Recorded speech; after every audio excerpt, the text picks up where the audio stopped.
Salam sejahtera bagi kita semua. Kembali kita bertemu di dalam kelas fisika. Kita akan melanjutkan materi tentang kakas dan gerak. Di materi sebelumnya kita sudah membahas kinematika, yaitu kita membahas deskripsi gerak tanpa membahas tentang penyebab gerak itu sendiri. Nah, untuk berikutnya kita akan membahas khusus yaitu tentang kakas. Nanti kan kita lihat apa hubungannya dengan tentang gerak benda. Nah, ini ada suatu pertanyaan ya, ada suatu pertanyaan. Mengapa benda bergerak? Ya.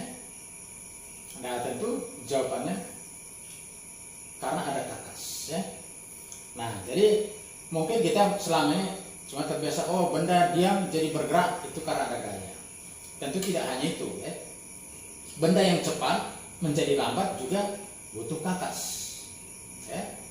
Benda yang diam menjadi bergerak tentu butuh kakas. Atau benda yang bergerak menjadi diam juga harus ada kakas. Oleh karena itu kita simpulkan bahwa perubahan gerak akan terjadi jika benda itu dikenai kakas itu sendiri ya. Jadi bisa makin cepat, yang cepat menjadi lambat, yang bergerak menjadi diam, yang diam menjadi bergerak. Tentu di sana ada pengaruh kakas sendiri. Nah, akibat kakas ini yang diterapkan pada benda ada dua kemungkinan. Kalau perubahan gerak tentu berkaitan dengan percepatan ya. Artinya kalau benda yang cepat tadi menjadi lambat ya berarti percepatannya negatif. Ya. Nah, kakas juga bisa menyebabkan deformasi atau perubahan bentuk terhadap suatu benda.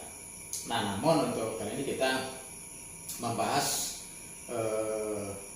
akibat kakas yaitu perubahan gerak. Nah, kakas ini menggambarkan adanya interaksi antara benda dengan lingkungannya. Dan kita tahu kakas ini termasuk besaran vektor, jadi harus ada arahnya, ya. Baik. Nah, interaksi itu tentu ada dua macam ya. Ada untuk benda kontak langsung ya, seperti gesekan misalnya ya. Kalau yang jarak jauh artinya bendanya tidak kontak, bisa saja gravitasi ya atau gaya magnet atau kakas magnet ya. Nah, merek kakas interaksi yang terjadi di alam ya, saya kira ini di awal program sudah disinggung ya, kita lanjut saja. Ketiga hukum Newton mengenai gerak itu merupakan hukum-hukum klasik dasar dan mendeskripsikan gerak. Nah, jadi topik kita ini membahas kakas itu tentu di bagian dinamika ya. Mekanika tadi terbagi dua, yaitu kinematika dan dinamika. Nah, jadi dalam dinamika kita membahas penyebab gerak itu sendiri ya, yaitu kakas. Hukum pertama Newton ya. Jadi hukum Newton dua bagian ya, ada hukum Newton tentang gerak, ada juga hukum Newton tentang gravitasi. Yang kita bahas sekarang lah hukum Newton tentang gerak.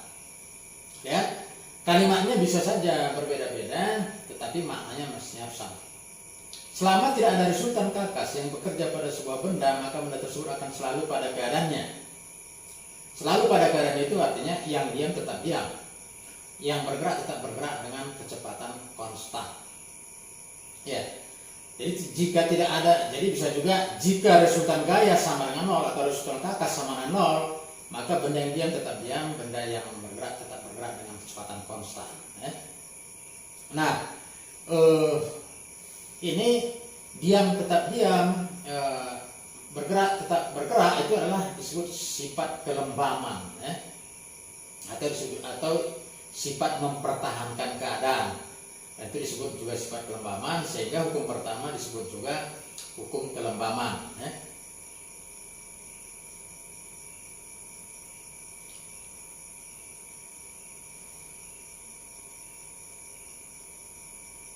Kemudian hukum yang kedua. Nah, tentu jika benda mengalami kakas ada 4 kemungkinan tadi ya. Jadi yang diam menjadi bergerak, bergerak jadi diam, yang cepat jadi lambat, lambat jadi cepat. Berarti di sana ada muncul percepatan. Ya. Nah, berapa besar percepatan itu dirumuskan oleh hukum Newton yang Jadi percepatan itu sebanding dengan resultan kakas yang bekerja pada tersebut dan berbanding terbalik dengan masanya. Jadi kalau kalimat ini kita tuangkan secara matematis seperti ini ya, bandingan. Nah kemudian melalui eksperimen diperolehlah bahwa sigma F sama dengan M dikali A ya. Nah satuan kakas adalah Newton ya. Jadi kalau kita definisikan 1 Newton sama dengan 1 kilogram meter per sekon kuadrat. Itu di dalam SI. Kalau di dalam sistem CGS itu 1 dina. Dina itu sama dengan 1 gram sentimeter per sekon. Nah kalau kita perhatikan dari hubungan ini, ya jadi Newton itu sama 10 pangkat 5 dina. Ya. Atau juga bisa menggunakan 1 loop sama dengan 1 loop feet per sekon kuadrat. Hukum ketiga, jika dua benda berinteraksi, kakas yang dilakukan oleh benda pertama pada benda kedua sama dan berlawanan arah dengan kakas yang dilakukan oleh benda kedua pada benda pertama. Jadi sering juga disebut gaya aksi sama minus gaya reaksi. Dan yang perlu dicatat bahwa kedua gaya di sini ya, artinya dia merupakan pasangan gaya yang bekerja pada dua benda ya, harus melibatkan dua benda ya. Nah jadi kalau ada dua gaya besarnya sama berlawanan arah bekerja pada satu benda, itu bukanlah pasangan gaya interaksi yang disebut hukum ketiga Newton ya. Ya contoh kalau kita berdiri di lantai misalnya, kita tetap bisa berdiri tegak. Artinya Anda memberikan gaya berat Anda terhadap lantai, itu aksinya, maka benda juga melawan gaya berat Anda. Ya mungkin kita gambar nanti berupa gaya normal. Kemudian jadi di sini masih sering campur baur ya, kakas dengan gaya ya, tapi nanti kita biasakan selalu pakai kakas lah ya.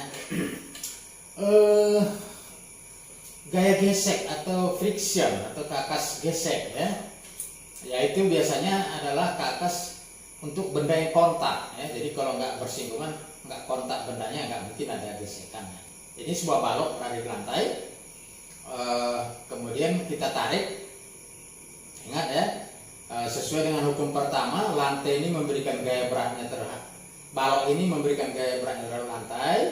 Nah kalau baloknya bisa tetap berada di atas lantai ini, berarti lantai juga memberi reaksinya terhadap balok yang disebut gaya normal ya.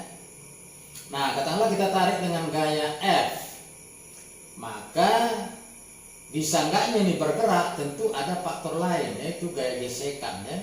Apakah permukaan yang bersifat kasar atau licin, itu sangat berpengaruh. Nah tentu supaya benda ini bisa bergerak, maka gaya yang kita berikan ini harus lebih besar, harus bisa melawan gaya gesekan ini. Kalau bendanya masih diam, istilahnya gesekan statis ya. Setelah bergerak nanti ya kakas ini berubah menjadi kakas gesek ya, kinetik. Nah biasanya dia akan makin kecil ya. Nah kalau kita mau menghitung kakas gesek ini, maksudnya itu menggunakan rumus ini, mu S dikali N. N itu gaya normal, mu S ini adalah koefisien gesek statis ya. Itu nilainya antara 0 sampai 1. Kalau nilainya 1 berarti sangat kasar, kalau 0 berarti sangat licin ya.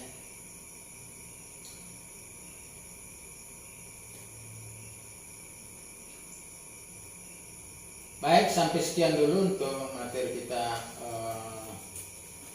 di dalam pertemuan keempat ini.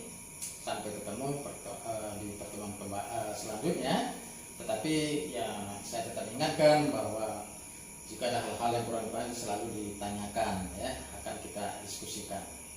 Sekian dan terima kasih, sampai bertemu di pertemuan berikutnya.